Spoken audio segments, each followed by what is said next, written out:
नमस्कार दोस्तों, स्वागत है आप सभी का एक बार फिर से हमारे चैनल आध्यात्मिक ज्ञान पर। साल शुरू होने में बस कुछ ही दिन बचे हुए हैं और इस बार नया साल जो सोमवार के दिन पड़ने जा रहा है, इस दिन बताया जा रहा है कुल 22 तरीके के शुभ योग बन रहे हैं। ऐसा समय पूर्व 122 वर्षों बाद आया है। इस दिन महालक्ष्मी योग, इंद्र योग, ब्रह्म योग, सतलज योग, शुभ योग जैसे कुल 62 तरीके के शुभ योग बन रहे हैं और इस दिन महालक्ष्मी की असीम कृपा बरसने वाली है। और अगर इस दिन आप चुपचाप किसी को बिना बताए तुलसी के नीचे ये के चीज बांध देते हैं तो आपकी सभी समस्याओं का हल संपूर्ण रूप से हो जाएगा।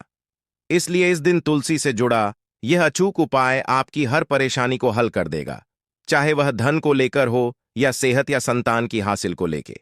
इसलिए दोस्तों, वीडियो को आखिर तक जरूर देखें।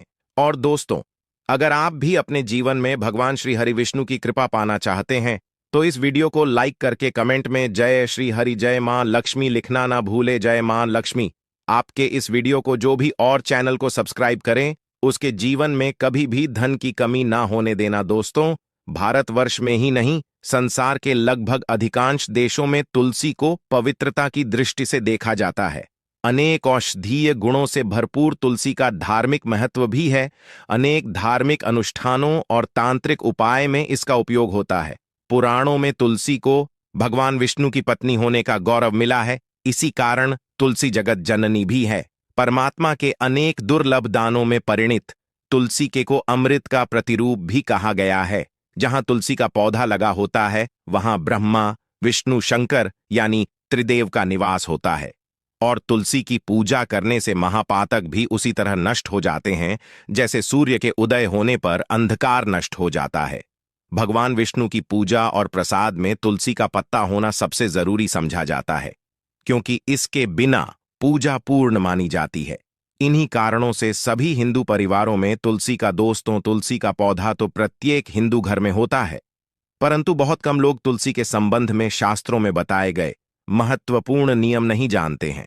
तुलसी की पूजा कैसे करनी चाहिए, तुलसी को जल देना चाहिए, तुलसी के पास कौन सी वस्तुएं रखना शुभ होता है आदि कई महत्वपूर्ण नियमों का पालन करना आवश्यक होता है।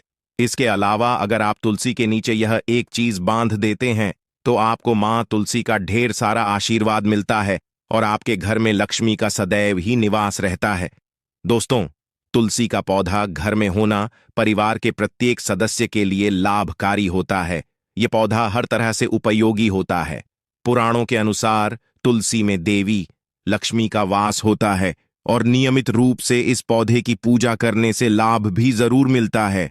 परंतु यदि आप तुलसी को घर में रखने के साथ ही उसके नीचे यह एक चीज बांध देते हैं तो आपको तुलसी लगाने का कई गुना अधिक फल हासिल होता है, क्योंकि इस एक चीज के बिना तुलसी अधूरी मानी जाती है। यह चीज तुलसी को संपूर्ण बनाती है। इसीलिए शास्त्रों का सबसे अधिक महत्व बताया गया है। दोस्तों, कुछ लोग जाने अनजाने में तुलसी के पास ऐसी चीजें रख देते हैं जिससे तुलसी का अपमान होता है। तुलसी का पौधा बहुत ही संवेदनशील होता है। इसकी अच्छी तरह से देखभाल करनी पड़ती है, तभी इसके शुभ फल हासिल होते हैं। इसीलिए तुलसी के पौधे के पास आपको अपने मुख से अपशब्द नहीं बोलने चाहिए। तुलसी के पास भूल से भी जूते, चप्पल अथवा झाड़ू, पूछा नहीं रखना चाहिए। इसे पाप समझा गया है। जहां पर तुलसी का पौधा हो उस स्थान के थूकने से घोर अनर्थ होता है। तुलसी के पास जल से भरा हुआ पात्र भी नहीं रखना चाहिए। तुलसी के पौधे के पास दीपक जलाने के बाद दीपक को वहां से हटा देना चाहिए, क्योंकि तुलसी के नीचे बुझा हुआ दीपक रखना अशुभ समझा जाता है। जिस स्थान पर भी तुलसी का पौधा होता है उस स्थान को हमेशा ही स्वच्छ रखना चाहिए। इसीलिए नियमित रूप से तुलसी के पौधे का पास साफ सफाई का ध्यान रखें। तुलसी के पौधे में शिवलिंग और गणेश जी की प्रतिमा नहीं रखनी चाहिए। साथ ही तुलसी के गमले में अन्य भी तरह का पौधा भी लगाना अशुभ होता है। तुलसी के पौधे के पास कपड़े भी नहीं सुखाने चाहिए, अन्यथा कपड़ों से गंदा पानी तुलसी के पौधे पर गिर सकता है। ध्यान रहे, तुलसी के पौधे को नाखून से नहीं तोड़ना चाहिए, इससे तुलसी का अपमान होता है। यदि तुलसी के पत्ते सूख कर गिर जाते हैं तो उन्हें कचरे में नहीं फेंकना चाहिए। उन पत्तों को आप तुलसी की मिट्टी में ही दबा दें। रविवार के दिन तुलसी के पत्ते नहीं तोड़ने चाहिए और रविवार को तुलसी को जल भी नहीं चढ़ाना चाहिए। बाकी अन्य दिन नित्य बिना झुके तुलसी को सुबह जल देना चाहिए और शाम के समय एक दीपक जलाना चाहिए। अक्सर महिलाएं स्नान के बाद अपने बाल खुले रखकर ही तुलसी को जल देती है। ऐसा करना गलत होता है। महिलाओं को हमेशा ही अपने बाल बांधकर माथे पर सिंदूर लगाकर ही तुलसी में देना चाहिए। इससे तुलसी का आशीर्वाद हासिल होता है। घर में तुलसी का पौधा लगाते समय ध्यान रहे कि आप इसके लिए गंदी मिट्टी का उपयोग न करें। तुलसी के पौधे के लिए शमशान की अथवा गंदगी वाले स्थान की मिट्टी का कभी उपाय नहीं करना चाहिए। इससे तुलसी मां रूठ जाती है और सूखने लगती है। तुलसी का पौधा कभी गंदे स्थान पर नहीं लगाना चाहिए, जैसे नाली अथवा बाथरूम के पास तुलसी का पौधा कभी नहीं रखना चाहिए, अन्यथा गंदा पानी तुलसी के पौधे में गिर सकता है, जो बहुत ही अशुभ समझा गया है। घर में तुलसी का पौधा कभी सूखना नहीं चाहिए। शास्त्रों में ऐसी मान्यता है। परंतु यदि आप तुलसी को घर में रखने के साथ ही उसके नीचे यह एक चीज बांध देते हैं, तो आपको तुलसी लगाने का कई गुना अधिक फल हासिल होता है, क्योंकि इस एक चीज के बिना तुलसी अधूरी मानी जाती है। यह चीज कमी नहीं होती। दुख दर्द संकट का दूर हो जाते हैं और सभी सुख मानव के कदमों में आ जाते हैं। कदम चूमते हैं, सभी सुख और घर में अन्न धन के भंडार सदैव भरे रहते हैं। कोई कमी नहीं होती। किसी तरह कौन कौन से उपाय ध्यान से सुनना, जिस तरह बताएं उसी तरह इन उपायों को आपको करना है। तो चलिए शुरू करते हैं। कौन कौन से गाय से जुड़े उपाय हैं, प्रभावशाली उपाय है जो कि आपकी किस्मत को चमका देंगे, आपको लाभ। शुरू करते हैं दोस्तों। सनातन परंपरा में मेन गाय गंगा और गायत्री का बहुत ज्यादा धार्मिक महत्व है। मान्यता है कि गौ माता के शरीर पर 33 कोटि देवी देवताओं का वास होता है। गौ माता की एवं पूजा करने वाले जातक पर इन सभी देवी देवताओं की कृपा बरसती है। गौ सेवा से न सिर्फ इस जन्म के बल्कि पूर्व के भी दोष दूर हो जाते हैं। हर एक सुबह आपके घर में भोजन बनना प्रारंभ हो तो सबसे पहले बनाए गई रोटी को आप गौ माता के नाम से निकाल दें और भोजन करने से पूर्व गौ माता को इस रोटी को खिलाएं। यदि संभव हो तो काली गाय को खिलाएं। यदि काली गाय ना मिले तो सफेद गाय को भी आप खिला सकते हैं। हर एक और मांगलिक काम में गौ माता या उनसे जुड़ी चीजें जैसे गाय का गोबर, गौमूत्र, गाय का दूध अथवा गाय के दूध से बना घी जरूर शामिल करें। इससे आपको पुण्य की प्राप्ति होगी। सनातन परंपरा के अनुसार जिस घर में गाय होती है उस घर से जुड़े सभी वास्तु दोस्त स्वतः ही खत्म हो जाते हैं, किसी भी पूजा में से हासिल। पंचम युक्त विद्यार्थियों, पंचम के बिना कोई भी पूजा पाठ और हवन सफल नहीं। या दोस्तों, गौ कृपा पाने के लिए प्रतिदिन, सप्ताह अथवा महीने में परिवार समेत एक बार गौशाला जाने का नियम जरूर बनाए और वहां गायों को हरा चारा जरूर खिलाए। इससे आपको फलों की प्राप्ति होगी और साथ ही साथ गौ सेवा और गौ पूजा से 9 ग्रह शांत हो जाते हैं और इनसे जुड़े दोषों का निदान हो जाता है। घर में गौ माता को पानी पिलाए और सर्दी में गौ माता गुड़ जरूर खिलाए। ध्यान रखें कि गर्मियों में गाय को गुड़ ना खिलाएं। अनेक देवी देवताओं को अपने शरीर पर धारण करने वाली गौ माता से जुड़े कई शुभ और अशुभ संकेत भी होते हैं। मसलन गाय का दूध धोते समय यदि गाय ठोकर दें और सारा दूध बिखर जाए तो अब शगुन होता है। यदि कोई यात्रा पर निकल रहा हो और गाय अपने बछड़े को दूध पिलाती सामने आ जाए तो निश्चित रूप से जिस यात्रा के लिए आप निकले हैं वह यात्रा आप जरूर ही सफल होगी और वह जिसके लिए आप निकले हैं वह जरूर ही पूर्ण होगा। यात्रा पर जाते समय बाईं ओर गाय की आवाज आना और रात्रि में गाय की हुंकार करना भी शुभ होता है। दोस्तों, साथ ही साथ गाय के साथ आप भूल कर भी यह काम न करें, अन्यथा मिलता घोर पाप और जीवन भर की परेशानियां।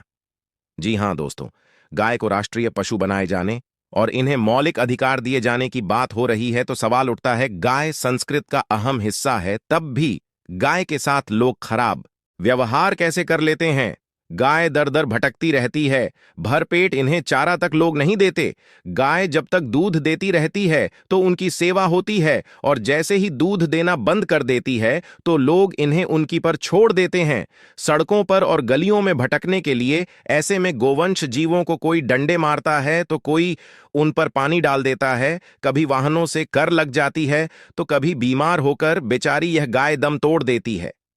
ऐसे में जरूरत है इन बातों को जानने की। गाय को लेकर शास्त्रों में क्या कहा गया है? गाय के साथ आपको कैसा व्यवहार करना चाहिए? क्या दोस्तों, गाय को कभी भी मारना पीटना नहीं चाहिए। शास्त्रों में गाय को माता का दर्जा दिया गया है। गाय को मारने, माता को मारने पीटने वाले के समान पाप का भाग्य समझा जाता है। नर्कलोक में वर्षों तक कष्ट भोगना पड़ता है। अगले जन्म पशु योनि में मिलता है। कथा है कि गौतम मुनि ने गलती से गाय को डंडा मार दिया था, जिससे गाय की मृत्यु हो गई थी, और इस पाप से मुक्ति के लिए इन्हें वर्षों तक तपस्या करनी पड़ी। भगवान श्री कृष्णा जी ने बैल स्वरूप में आए वृद्धाश्रम का वध कर दिया था, जिससे मुक्ति के लिए भगवान श्री कृष्णा को संपूर्ण तीर्थों को एक कुंड में बुलाना पड़ा, और इस कुंड स्नान से वह पाप मुक्त हो गए थे। ये दोस्तों साथ ही साथ पानी पी रही गाय को भगाते हैं। वे घोर पापी के भागी बनकर नर्क भोगते हैं, ऐसा पुराणों में बताया गया है। जबकि जो लोग गाय के लिए प्याऊ और चार बनवाते हैं वह महाभाग्यवान होते हैं। ऐसे लोग गौर पाप से मुक्त होकर स्वर्ग पा जाते हैं और बड़े ही धनवान कुल में जन्म लेकर सुख भोगते हैं। और साथ ही साथ आराम कर रही गाय को कष्ट देकर कभी भी उठाना नहीं चाहिए। कहते इस स्थान पर गाय बैठी है, वहां से नकारात्मक ऊर्जा खत्म हो जाती है। गाय के बैठने की जगह को जो लोग नियमित साफ रखते हैं वह जन्म में किए गए जाने अनजाने में पापों से मुक्ति हो जाती है और गोलोक में स्थान पाते हैं। गाय को डंडा मारकर उठाना, पानी डालकर उठाने से मनुष्य पाप का भागी बनता है और अगले जन्म में उसे दर दर भटकना पड़ता है। और साथ ही साथ शास्त्रों में बताया गया है कि यह का उसके बछड़े के लिए होता है। गाय के बछड़े से बचा हुआ दूध ही मनुष्य को लेना चाहिए, परंतु कुछ लोग एक बार गाय को दूध लेने बाद फिर से बछड़े के लिए बचा हुआ दूध भी धो लेते हैं। ऐसा करना घोर पाप कहा जाता है। दिन शालिग्राम को पंचामृत से स्नान कराना चाहिए। ऐसा करने से सभी जन्मों के पाप नष्ट होते हैं। शालिग्राम सकारात्मकता और सात्विकता का प्रतीक होता है। अंतिम महत्वपूर्ण बात आपको बता दें कि तुलसी का पौधा कभी लालच में आकर नहीं लगाना चाहिए। तुलसी का पौधा लगाए तो उसकी नित्य पूजा करना आवश्यक है। अगर आप इन नियमों का पालन नहीं कर सकते हैं तो तुलसी का पौधा घर में लगाकर तुलसी मां का अपमान भूल से भी ना करें।